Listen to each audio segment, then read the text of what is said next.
film sur les tournages de films. C'est parti. 3, 2, 1. Première question. C'est qui ce type? Est-ce que c'est Cliff Booth? Est-ce que c'est Sharon Tate? Est-ce que c'est Rick Dalton? Est-ce que c'est Marvin Schwartz? Je commence pas très facile. Hein. C'est pour vous chauffer un peu. Et oui, c'est Rick Dalton. Il y a des gens qui ont mis le Cliff Booth. Cliff Booth, c'est l'autre. Vous avez le film? Si vous ne vous êtes pas entendu, c'est que votre son est coupé. Pif. Ok, est-ce que vous avez le film, les gens? Si vous ne l'avez pas, ça peut être sympa de le voir. J'ai trouvé, mais j'ai hésité un moment. Once Upon a Time in Hollywood, bien joué. Ouais, on se souvient pas mal de Brad Pitt, qui incarne du coup Cliff Booth, mais moins le nom de Leonardo DiCaprio, Rick Dalton. Voilà, voilà. Ok. Un très chouette film, moi j'aime beaucoup. C'est un de ceux que j'aime bien de Quentin Tarantino. C'est pas mon film préféré, je sais que c'est le film préféré de plein de gens de Quentin Tarantino. Ça varie pas mal dans le style de ce qu'il a fait. Et on a Cinédote en première place, suivi de Pangloss, suivi d'Aya Ayla et Cinémarchiviste, quatrième. Les autres, vous avez 0 point, je vous compte pas encore. Je connaissais les deux noms des persos, mais j'avais le doute sur le qui était qui. Oui, je suis dans le top 5, bravo. Question suivante. C'était quoi le job de ce type avant sa mort? Ah, la question noir-blanc et il n'y a pas Aurélien. Alors, c'était un réalisateur raté, un scénariste raté, un monteur raté ou un script raté? Un réalisateur, scénariste, monteur ou script, tous ratés. Oui, bien joué. Oh, vous me faites plaisir. Et je rappelle qu'il y a une vidéo sur ce film sur la chaîne Le Marque-Page. C'est une des dernières. En plus, il y a ma grand-maman qui joue dedans. C'est touchant. Voilà, voilà, voilà. Donc le film avant c'était Once Upon a Time in Hollywood, je sais pas si quelqu'un l'avait dit, est-ce que quelqu'un celui-là l'a? Ça c'est la scène d'intro, on a une voix off avec un personnage qui explique comment il est mort, et on le voit, il flotte dans la piscine, je trouve ce plan incroyable, je trouve ce plan trop bien. En plus avec la photo derrière comme ça et tout, la position du personnage dans la piscine, c'est un personnage dans une piscine du coup, hein, il flotte dans l'eau là, il est dead, et je trouve le plan faramineux. Voilà, voilà, voilà. Un film de 1954, je crois. Et c'est Sunset Boulevard. 2 réponses sur 18. Je veux dire, 2 questions sur 18. Il y a 18 questions à ce quiz. C'est Boulevard du Crépuscule, exactement. Très grand film. Très grand film. Bien comme plan. Ah, vous me faites plaisir. Et si vous ne l'avez pas vu, allez regarder la vidéo que j'ai faite dessus, puis après vous regardez le film. Et voilà, voilà. Alors, les points, qu'est-ce que ça nous donne? Et ça bouge un peu, c'est Cinédote qui est premier, Pangloss deuxième, Cinémarchiviste qui se hisse à la 3e place, Ayayla 4e et Jid qui est 5e avec des points cette fois, c'est merveilleux. Question suivante, c'est parti. Dans la scène qu'il doit jouer, que veut ce personnage à gauche? Est-ce qu'il veut du fromage, un biberon, des cookies ou sa maman? Ah ça, le film, il est facile à trouver. Mais est-ce qu'on se souvient, le petit dessin animé au début, le personnage à gauche, il veut absolument un truc et oui, non, un biberon, vous avez mis biberon. Ah, il y a une personne qui a mis les cookies et en plus, il y a les cookies juste à côté. Il y a les cookies juste à côté. Alors, un cigare, c'est beaucoup plus tard dans le film, ai-je découvert. Mais ouais, bien joué à la seule personne qui l'a eu du coup. C'était une question un peu... je savais pas si c'était une question difficile ou si ça allait. Je me suis dit, je vous mets les cookies, parce qu'il y a les cookies à côté. Et voilà. Bref, qui veut la peau de Roger Rabbit, c'est vachement bien. J'ai revu en plus le dessin animé au début, il est vraiment cool. Je l'ai revu pour l'occasion et tout. Je voulais poser une question par rapport au cigare, mais il n'y a pas de cigare au début. Et je me suis dit, je voulais pas vous poser une question non plus. Enfin bref, voilà. Mais du coup, ouais, le bébé essaie de choper des cookies, le paquet de cookies. Et ouais, c'est un film pas vu depuis trop longtemps. C'était une question assez vache, ouais. Et c'est Ayayla qui l'a eu et qui repasse en 3e position. Bien joué. J'ai analysé cette séquence dans une semaine. Mais alors là, ça va trop loin. Attends, mais si t'as analysé cette séquence, les cookies, ils sont un peu mythiques, non? Moi, je me souvenais qu'il voulait soit les cookies, soit le cigare. Mais vu que c'est le dessin animé, c'était les cookies. Ah, pour un séminaire. Ah, mais c'était il y a longtemps. Ça doit être cool d'analyser ça en plus. Ok, question suivante, vous êtes prêts? Ce réalisateur est réputé pour ne jamais finir ses tournages, détourner les fonds des projets, Être le pire réal de tous les temps, jouer à la PlayStation pendant ses tournages. On parle du personnage à droite, joué par Johnny Depp d'ailleurs. Et bien joué! Un film de Tim Burton, mon préféré de Tim Burton, je pense, avec Mars Attack. Donc c'est Ed Wood, considéré par certains comme le pire réalisateur de tous les temps. C'est lui qui a fait Plan 9 from Outer Space, qui est un film vraiment pas bon, effectivement. Il a fait d'autres films qui n'étaient pas vraiment très bons. Et le personnage, le réalisateur a une personnalité assez fantastique. Premier en partant de la fin. Oh, coup dur. Eh, le pif va agir dans un moment. Il va s'activer, t'inquiète. Ne jamais finir ses tournages. Le rouge marche aussi. Non, il a terminé ses tournages. En tout cas, les deux films pour lesquels il a été connu. Qu'il a eu. Et franchement, le film Ed Wood de Tim Burton, je vous le conseille si vous ne l'avez pas vu. Du coup, ça retrace un peu du parcours de ce réalisateur qui était très fantasque et super intéressant. Et même les films de ce réalisateur sont intéressants à regarder. Effectivement, c'est des films fauchés, pas bons, etc. Après, est-ce que c'est le pire réalisateur de tous les temps? Franchement, non. Mais c'est très intéressant. Alors, Cinédot reste en première place. Cinémarchiviste est juste derrière en deuxième position. Et c'est C16 qui se hisse à la 5e position.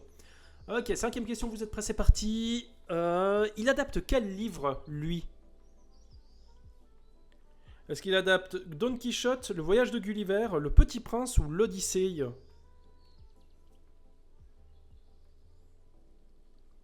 Oh, bien joué, vous me faites plaisir. C'est Don Quichotte et vous connaissez peut-être le titre de ce film. Alors on reconnaît là Adam Sandler. Adam Sandler, ouh la vache! Non, pas du tout Adam Sandler. Adam Driver.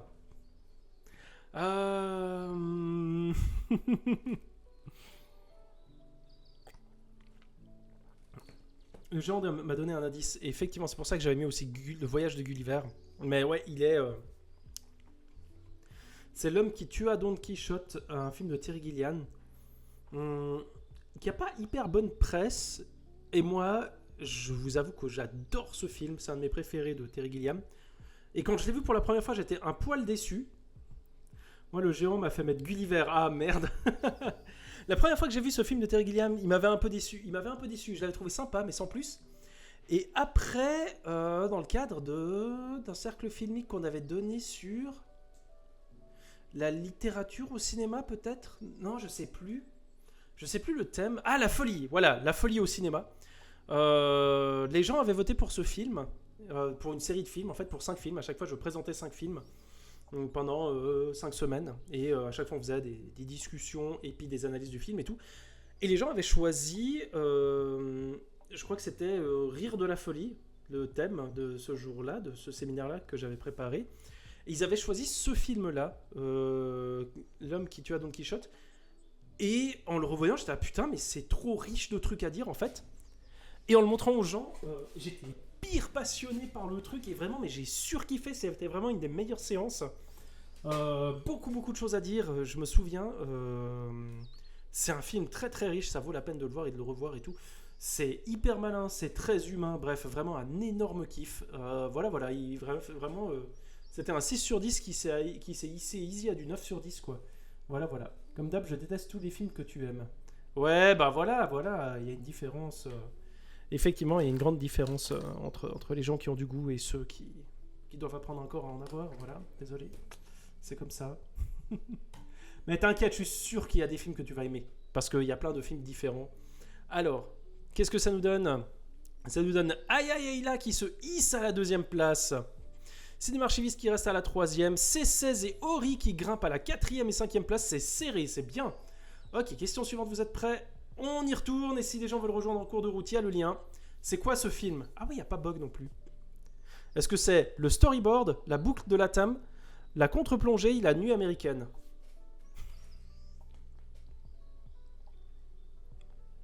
Là, Pangloss, si tu me dis que t'aimes pas ce film... Je suis sûr que c'est le genre de truc que tu kiffes.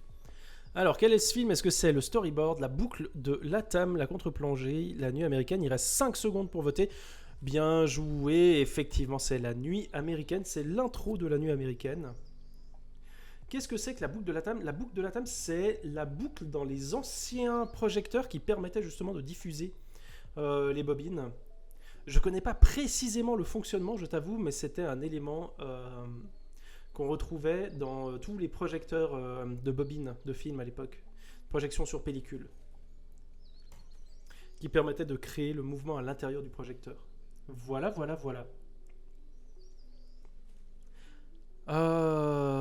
La nuit américaine, c'est très bien. Hein. En plus, c'était l'anniversaire de Jean-Pierre Léaud cette semaine, il me semble.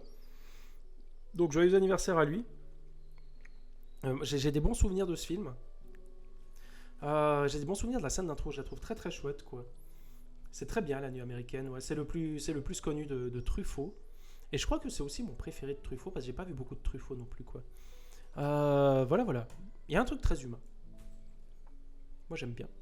Et il y a Jid qui grimpe à la 5e place, sinon on ne bouge pas trop. Très bien. Question suivante, vous êtes prêts? On y va, c'est parti. Elle fait sur quoi sa thèse, la fille sur la jaquette? Ah, ça, je vous parle d'un film précis, un film espagnol. Est-ce qu'elle fait sa thèse sur les films de fantômes avec des vrais fantômes? Sur les pornos SM? Sur les snuff movies? C'est les films où on filme des vraies mises à mort? Ou sur les films de gladiateurs? Et bien joué pour les 4 personnes qui l'ont eu. Thésis, c'est un film espagnol des années 90, j'ai plus l'année exacte, qui est très bien, que j'ai en DVD, que j'ai vu plusieurs fois et tout. J'aime beaucoup ce film. Thésis montré par ma prof d'espagnol en seconde qui savait pas du tout ce que c'était. J'ai passé un moment fabuleux. Ah ouais, si tu sais pas ce que c'est assez marrant, quoi. Bref, effectivement, c'est l'histoire d'une fille qui veut faire sa thèse sur les snuff movies, sauf que les snuff movies, en théorie, ça n'existe pas. C'est-à-dire des films qu'on tourne pour montrer des mises à mort, dans le but d'en faire un film. Parce que, évidemment, qu'il y a des enregistrements vidéo de mise à mort, mais c'est des captations de guerre, etc. Puis ça n'a pas juste pour but de faire un film à la base, il y a quelque chose d'autre. Et ben le film parle de ça, il est très très bien, et du coup cette fille va découvrir qu'en fait il y a apparemment des snuff movies qui existent, un réseau de ça là où elle est à l'Uni, et elle va s'intéresser un peu à ça et enquêter là-dessus, et le film est bien foutu, c'est de Alejandro Amenábar, un réalisateur que j'aime bien. Si je check juste si j'écorche pas son nom, attendez, je veux pas vous dire de bêtises.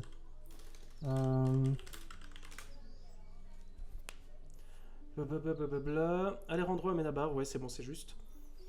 Qui a aussi fait Ouvre les yeux, qui a été adapté en Vanilla Sky avec Tom Cruise. Voilà. Pour faire le tour du sujet. Et de manière amusante, l'actrice principale est celle qui, toute gamine, jouait le rôle principal du très très beau Cría Cuervos. Ok, je ne connais pas celui-là. Mais ouais, c'est un film que moi je suis prof, je montre pas forcément ça à mes élèves. Après, le film c'est pas un film d'horreur sanglant, etc. C'est un thriller, c'est plus du mood. Le mood Silence des agneaux, par exemple. Vous n'avez pas de truc vraiment gore, mais vous avez une oppression assez constante. Voilà. Et Cinéma Archiviste qui se hisse à la 2e place, suivi de C16 qui est on fire, avec un combo de 4 bonnes réponses qui est juste derrière. C'est parti, question suivante, on y va. Qu'est-ce qu'il tourne, lui? Est-ce qu'il tourne un film sur le catch, un biopic sur Alice Cooper, un film de SF en Turquie et ça tourne mal, un film nul, mais vraiment nul, genre une merde absolue, t'as pas idée. Il a l'air cool. Bien joué. Un film nul, mais vraiment nul, genre une merde absolue, t'as pas idée. Est-ce que quelqu'un a le titre de ce film? J'ai un blanc. Donc c'est l'adaptation, enfin c'est un film sur un des plus mauvais films, un des films les plus considérés comme un des plus mauvais de tous les temps, à savoir The Room, voilà, de Disaster Artist. Merci Cinédote. Effectivement, le film est pas fabuleux, mais il est pas mauvais non plus, hein. Il est sympa. Je pense que ça fonctionne bien de regarder The Room et puis après de regarder ça et tout, on voit un peu l'envers du truc. C'est adapté d'un livre, un livre qui a été publié justement par l'acteur principal de The Room, qui s'appelle lui aussi de Disaster Artist. Et voilà, c'est donc une adaptation d'un livre qui parle d'un film qui est le plus mauvais film de tous les temps. ni vu le mauvais film, ni le film sur le mauvais film.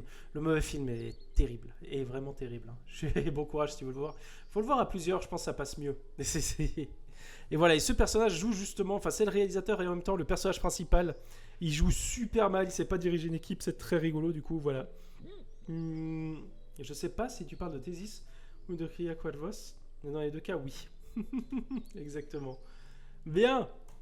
Les points, qu'est-ce que ça nous donne? Et hop, le quintet augmente, c'est bien, bravo. On passe à la suivante, vous êtes prêts? En général, Carlos Sora est cool. Ok. Le plus léger que j'ai vu de lui, sinon aime bien ambiance de cette trailer assez pesante. Il faut que je me renseigne. Question suivante. C'est quoi le titre de la version française de ce film? Est-ce que c'est Action, Coupé, Elle est bonne, ça tourne? Le film de base, c'est pas du tout Shaun of the Dead. Qu'est-ce que je dis? One Cut of the Dead. Et du coup, ils ont adapté ça en France. Ils en ont fait un remake français. Et effectivement, c'est coupé. Alors, il faut qu'un jour qu'on parle de ce film. One Cut of the Dead, je le trouve mais incroyable. Il est tellement bien. Et la version de... C'est Michel Hazanavicius. Hein. J'aime bien Michel Hazanavicius, en général, je le défends. Mais alors, la version française, à pareil que toi, Archiste, elle m'a agacé. Je trouve qu'il y a des trucs sympas. Il y a le fait de rajouter, par exemple, un ingé son qui fait les effets en même temps. Je trouve ça cool. Je trouve qu'il y a des idées plutôt sympas. Mais de manière générale, je trouve que tout est... Enfin, c'est hyper exagéré pour rien. On perd le côté très humain du premier, je trouve. C'est vraiment dérangeant. Ouais, cette version-là m'a vraiment saoulé. Je savais que tu allais dire que tu avais aimé ce film. Bah oui, évidemment, mais je vais pas non plus vous mettre des trucs que j'aime pas du tout. Enfin, si j'en mets des fois, mais voilà. Tu en as déjà entendu parler, pour ça que je suis. J'ai fait une vidéo en partie sur One Cut of the Dead. One Cut of the Dead, j'ai vraiment eu cet effet la première fois où j'ai vu ce film. Je le lance parce qu'on m'avait dit c'est vachement bien, regarde ça, et je le regarde sur mon ordi. Et après 30 minutes, il se passe un truc et je suis en mode attends, quoi? Mais c'est la fin? Et vraiment, je me suis levé et j'ai regardé du coup la barre de temps là, et j'étais là. Mais est-ce que au début je me suis dit attends, mais je me suis planté, j'ai téléchargé un court-métrage qui avait le même nom, un truc comme ça, etc. Et ouais, voilà quoi. Il est tellement bien la version originale, ouais, il est ouf. C'est un de mes films préférés, je pense. Allez, top 20 de mes films de tous les temps, je pense. Vraiment, vraiment bien foutu et tellement humain. J'ai aussi fait un boulot là-dessus. Je l'avais aussi présenté sur, je sais plus, le cinéma au cinéma. Ouais, je sais plus sur quoi. Le rire au cinéma, voilà, le rire au cinéma. Et c'était super intéressant avec des gens, moyenne d'âge 40 ans, tu sais, 40-50 ans, qui ont trop kiffé aussi. Moi, j'avoue, à la fin du film, j'ai les larmes quand le film arrive au bout et tout. Enfin bref, c'est vachement.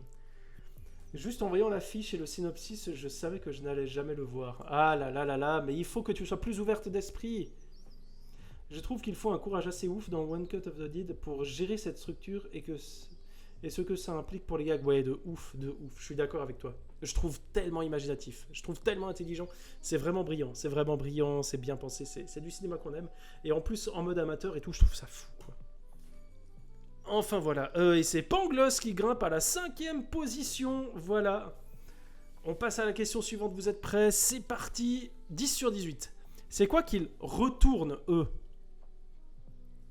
Est-ce que c'est Blade Runner? Est-ce que c'est 2001 l'Odyssée de l'espace? Est-ce que c'est Ghostbusters? Est-ce que c'est Rencontre du troisième type? On peut reconnaître un peu aussi les acteurs. Avec un réal français. Un film de Michel Gondry. Enfin un film vu et aimé. C'est marrant parce que c'est pas le plus connu. Ah, vous faites plaisir. Bon, bah, soit vous connaissez le film, soit vous connaissez la ref de en quoi ils sont déguisés là. Ben, du coup, bravo à vous. Effectivement, ils sont en train de refaire. Ils sont en train de faire un remake de Ghostbusters. Donc, c'est Soyez sympa rembobiné, Be Kind Rewind en anglais. C'est un gars qui gère un magasin de location de films et ils vont effacer en fait toutes les bandes, tous les films et du coup ils vont les retourner vite fait pour pouvoir pour essayer de faire genre comme si voilà, ça aurait tellement pu être les costumes de 2001, j'ai hésité. Ah bah t'as bien fait d'hésiter et de ne pas répondre 2001. J'ai eu un haut le cœur, j'étais plus sûr. Coup dur. Je trouve que Jack Black aide à rendre le film très attachant. Ouais, je suis d'accord. Je trouve que le film est pas incroyable. Je trouve qu'il est même des fois pas très bon. Mais je trouve que très attachant, c'est vraiment le truc qui lui colle bien. Et tous les trucs les petites techniques, les petites bricoles, moi ça c'est un truc qui me parle et puis qui contribue aussi à le rendre attachant. Enfin voilà. Ils sont bons ces gens. C'est vrai que si ça aurait été Christian Bale, ça aurait été autre chose. Hein. Enfin voilà, donc ça ne change pas trop. On passe à la 11e question, c'est parti. Il est enlevé par qui, lui? Ah, j'aime bien cette question. Par des Gaulois réfractaires, oula. Par des sénateurs en colère, par l'Empire ottoman qui envahit l'Europe à la coule, par des communistes libre-penseurs. Par qui il est enlevé, ce gars? L'occasion de se rappeler de ce film. C'est quoi ce truc? Ah! C'est George Clooney. George Clooney en César, là, qu'est-ce qui se passe? Et c'est dans le titre. Ah, il n'y a pas tant de monde qui l'ont eu. Ça fait plaisir. Bonne question. C'est un film des frères Cohen. C'est Ave César. Film des frères Cohen sur une journée de tournage à Hollywood. C'est le film des Cohen exactement. Et avec George Clooney qui se fait enlever par des communistes libre-penseurs. Je pensais que plus de monde se souviendrait de cette scène, pour ceux qui ont vu le film, parce que vraiment, après, il va passer du temps avec des communistes, ils vont faire des grosses théories communistes, il va revenir après au studio hollywoodien, puis il va être en mode « Oh, en fait, c'est sympa, le communisme et tout », et il va se faire engueuler. George Clooney est excellent dans ce film. Le film n'est pas incroyable, le film est sympa, mais sans plus. Ils se font plaisir, ils font un truc qui est un peu moins scénarisé et tout, et il y a pas mal de scènes qui sont sympas, l'ambiance générale est plutôt sympa, mais vraiment, les moments où George Clooney est là, ils sont vraiment, vraiment bien. J'ai zéro souvenir de ce film à part Scarlett qui sort de l'eau. Ouais, bah je me souvenais pas qu'il y avait Scarlett. Moi je me souvenais de George Clooney. Et George Clooney est vraiment très drôle. Je pense que c'est un des films, c'est clairement pour moi top 3 des films avec George Clooney drôle. Il fonctionne de ouf, il y a un truc très second degré. Il joue vraiment la star qui est pas un but d'elle-même, qui se veut sympa mais qui est quand même statut de star, tu sais. C'est assez rigolo. Voilà, donc c'est un film que je vous conseille, il est sympathique. C16 qui se hisse à la 2e place, toujours on fire le C16, bravo. Question numéro 12, c'est parti. C'est quoi qui interrompt leur tournage à eux? Est-ce que c'est des zombies, un alien, un vampire? Leur maman, parce que quand même, c'est l'heure de rentrer là. Et ça, on a une question sur ce film il n'y a pas longtemps en plus. Il y a 3 semaines, je pense. Donc est-ce que c'est des zombies, un alien, un vampire ou leur maman? Parce que quand même, c'est l'heure de rentrer là. Qui fait que ces jeunes gens arrêtent leur tournage. Et oui, bravo. Ah oui, on a fait une question sur avec quoi ils tournent leur film. Et la réponse c'était, le titre du film c'est Super 8. J'aime beaucoup la BO, je ne me souviens plus de la BO. Le quiz sur l'enfance, oui c'est juste, voilà. Qui était un thème que tu avais aussi donné il me semble. Voilà, chouette film, hein. Franchement je me souviens que... On ne parle pas du tout de ce film, et pourtant j'en ai plutôt des bons souvenirs. Je me souviens que la première fois que je l'avais regardé, j'étais en mode tiens, j'entends pas trop parler, je pense que c'est pas si ouf et tout. Et en fait, franchement, bonne surprise. Je pense que j'aurais plaisir à le revoir. Je pense qu'il fonctionne toujours. Enfin voilà, un des rares films vaguement sur l'enfance et pas d'horreur. Ouais. Alors, qu'est-ce que ça nous donne avec ce Super 8? Et il y a Jid qui regrimpe en 5e place. Dis donc, ça se bat.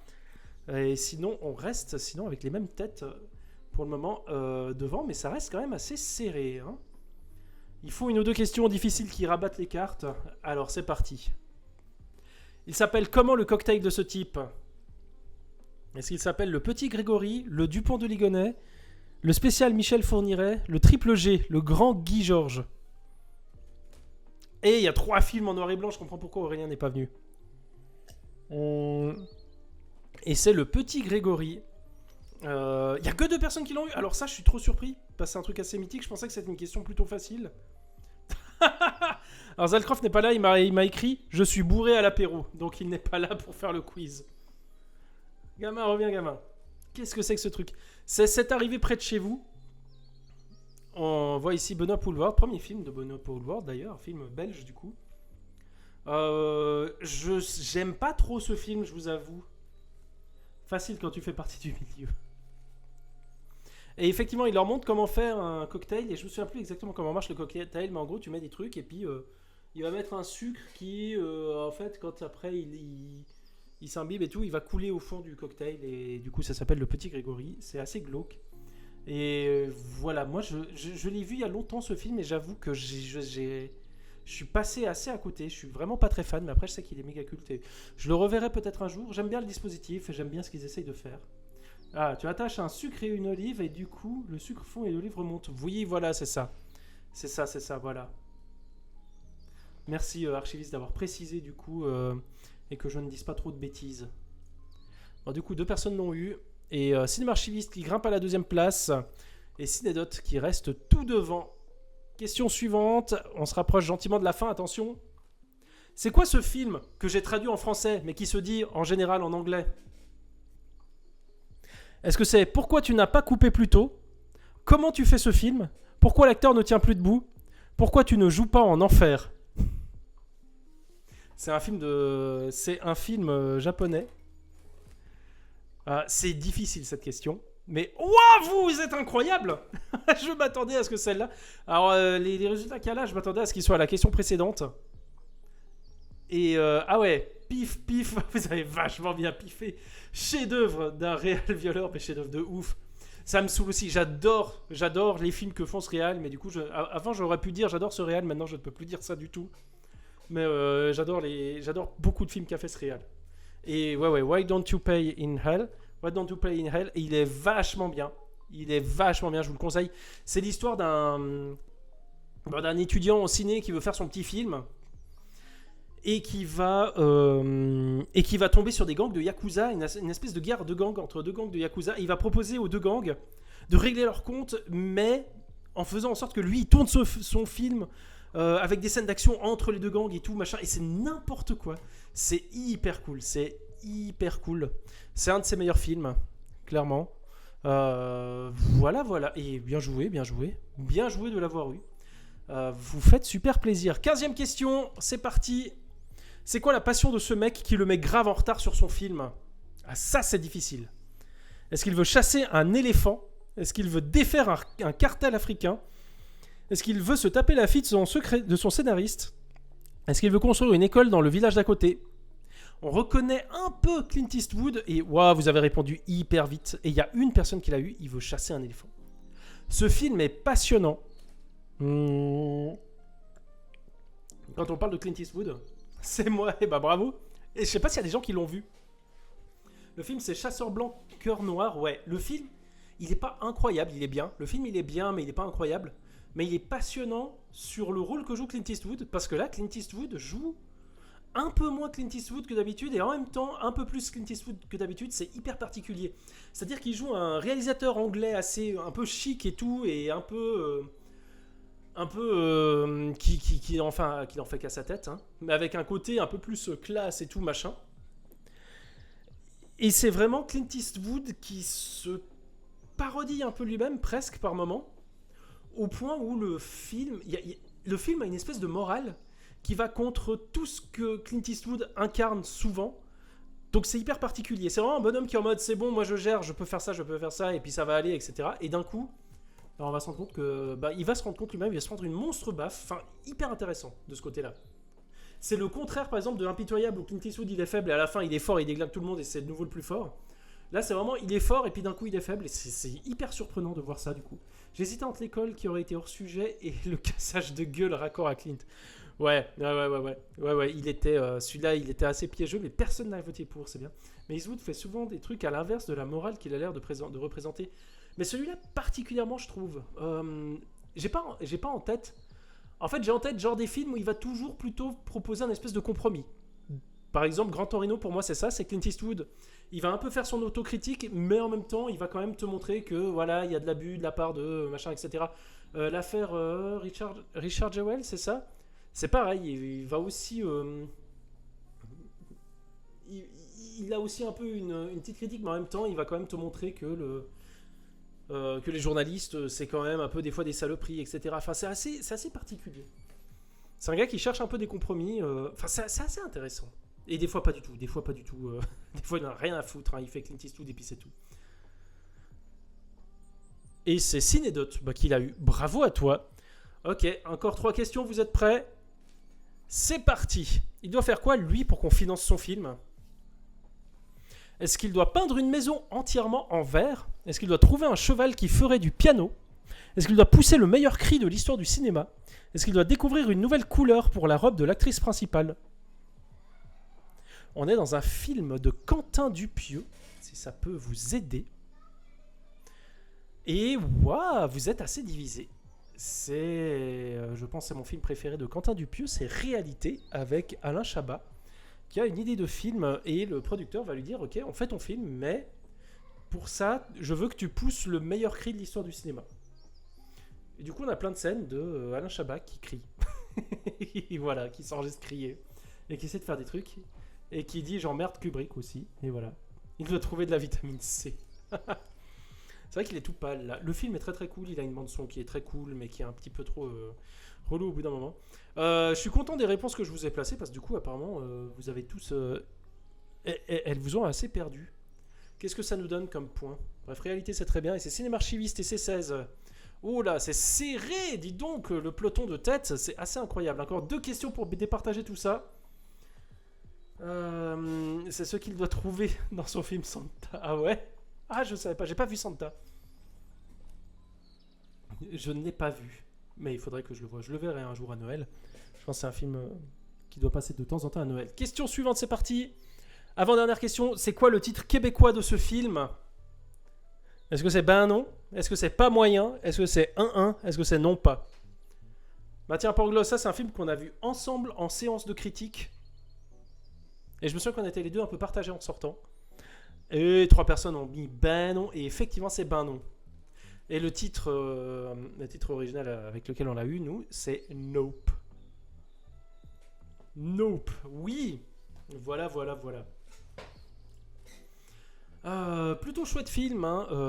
J'en avais fait une critique un peu mitigée.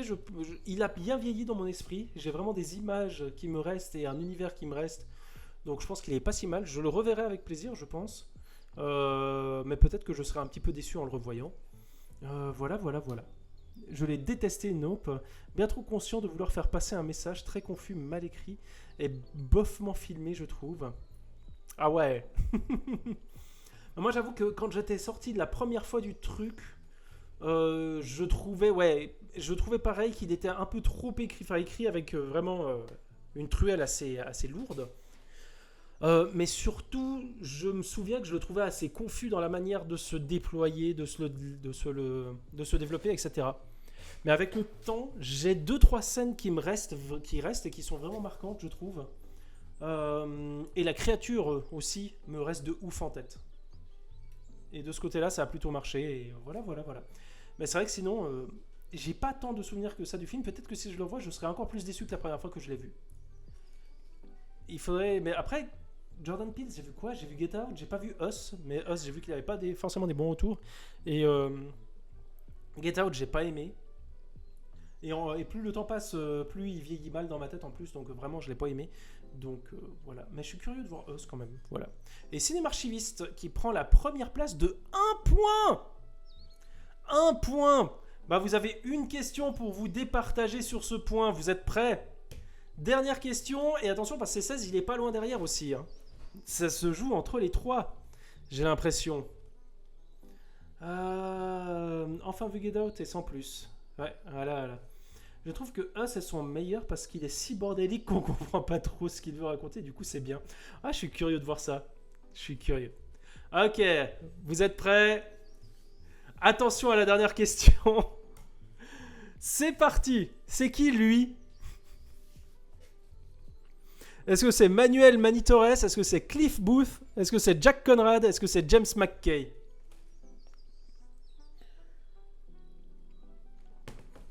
Mais c'est qui ce Brad Pitt? Est-ce que c'est Manuel Manitores, Cliff Booth? Oh là là là là! Et là, il y a 3 personnes qui sont parties sur Cliff Booth. Et Brad Pitt a joué Cliff Booth, mais pas dans ce film-là. Surtout après tout le pataquès. Ça, c'est le Brad Pitt de Babylone, du coup. Et qui est Jack Conrad, exactement. Bien joué aux 3 personnes qui l'ont eu. Et mince, c'est Babylone. Et oui, c'est Babylone. Voilà, Brad Pitt dans Babylone. Qui est le truc bien de Babylone, je trouve. Bon, bah, à défaut d'être 8ème, j'ai fini 4ème. Eh ben, bien joué. Je savais plus les noms de toute façon. Ouais. J'ai laissé une dernière question un peu compliquée. Je suis content. Alors, on va voir Babylone. Franchement, je l'ai vu en ayant en tête toutes les critiques qu'il y avait dessus. Mais moi, j'avoue que j'aime bien Damien Chazelle. Et quand le film s'est terminé, j'étais en mode... ouais, non, je comprends pourquoi les gens... Effectivement, c'est pas très bien.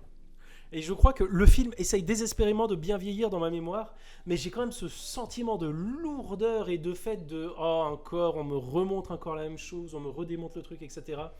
Enfin voilà. Bref, compliqué. Merci au pif qui m'offre la 5ème place. Et bah bravo Sensei, incroyable. Mais ouais, souvenir vraiment d'un film très lourdeau, trop lourdeau et vraiment pour moi l'éléphant qui chie sur la caméra en début de film, ça t'annonce vraiment l'ensemble du film. C'est vraiment des trucs genre quand ils refont 10 000 fois la scène et tout le monde hurle, et c'est 5 minutes où on hurle, et puis il faut aller encore plus loin, donc on fait qu'il y a même un mort sur le tournage et tout, je suis là, oh, c'est trop, j'en peux plus. Je comprends ce qu'il a voulu produire comme effet, et pour moi c'est genre, j'ai l'impression qu'il a regardé Tetsuo, il s'est dit vas-y je vais faire ça en parlant de cinéma, et en le faisant à l'époque, et ça n'a pas marché, parce que ça va pas assez loin, et si ça allait, et déjà là, ça va assez loin, mais c'est trop long. Il aurait fallu que ça soit ça, mais sur 1h30. Il faut pas que ça soit ça sur 3 heures, c'est insupportable. Enfin voilà, je vais devoir vous quitter, bonne soirée à tous. Merci beaucoup, Jid Sensei. Tu es toujours le bienvenu ici si tu veux repasser pour le prochain quiz. Et merci encore pour tes conseils sur Genshin Impact, c'était très sympa. Merci à toi. Alors, le podium, c'est ce qui nous intéresse là. En troisième avec 11 319 points, on a C16. En deuxième avec 12 445 points, on a Cinémarchiviste. Et en premier avec 12 604. Waouh, c'est Cinédot. Bravo Cinédot pour cette victoire magnifique.